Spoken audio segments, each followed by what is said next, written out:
The conflict between the rebel group Lord's Resistance Army and the Ugandan government forces has led to deaths, rapes, mutilations of body parts of victims and displacements of thousands of people.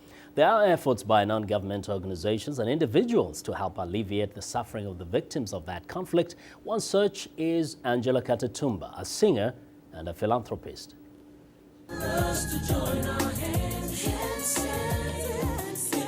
Ugandan singer Angella Katatumba's involvement with the people of northern Uganda came about almost by accident. A friend of mine just said, why don't you do a song for Gulu?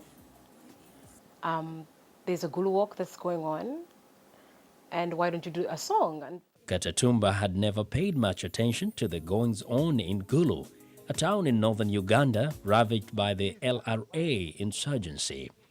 So, turning to the internet and friends, she decided to find out all about the war. And I couldn't believe that 3 hours away from peaceful, wonderful Kampala, there was a heart-wrenching, horrible war going on, where people's lips are being cut off and ears, and I could not believe it. Katatumba says she felt compelled to do something. She immediately started working on a song. This is for you.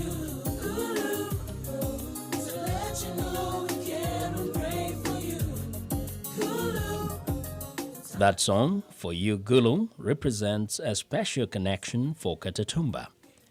And following its release in 2005, she set up the Katatumba Development Foundation to help the people of Gulu and others in northern Uganda. My dad was like, why don't you go and see for real? Because you've done an amazing song of information on the internet and from people talking here and there.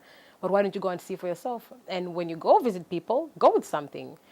So I said, that's a great idea. So I did a fundraising at Garden City, and it was amazing because a lot of people came and donated. Katatumba has joined other volunteers on trips to northern Uganda to deliver donated items to needy residents there.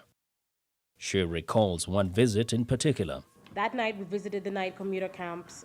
It was very sad. We saw the girls' dormitory. Well, it's kind of like an open tent. Yes, they have roofs, but they're pretty much open.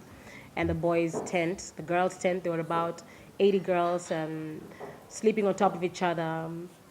It was very dirty, no air.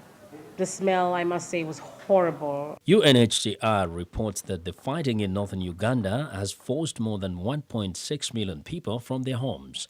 Most now live in camps for displaced persons. I think that this is the time that people in the north, not just Gulu, need us the most. It's can you imagine being in a camp for 20 years? I mean, these camps have been their homes, and then suddenly it's like, okay, go back now. The land, there are going to be land wrangles. In my last trip in Gulu, there was this boy who was clearly shot in the face by the rebels. And many other cases, kids having kids in rehabilitation centers. And there are also many, many, many others in the IDP camps. How are they going to go? I mean, how are they going to fit into society?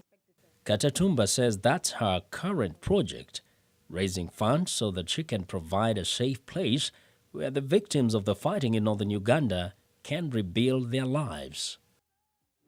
Wonderful story, Makori. Touching, really brings home the realities of and to see that Uganda. there are people who get touched by this and devote their times and resources to helping the unfortunate ones. Good for That's her. impressive. Good job. Good Yeah. job. And that is our show for today. You can watch In Focus on our website at voanews.com/TV to Africa. Don't forget to join us Tuesday for another edition of In Focus. And you won't want to miss our interview with Senegalese President Abdoulaye Wade. On behalf of our Washington studio crew and correspondents, we thank you very much for watching. We hope to see you right back here very soon. Until then, good night from all of us here at the Voice of America. Good night.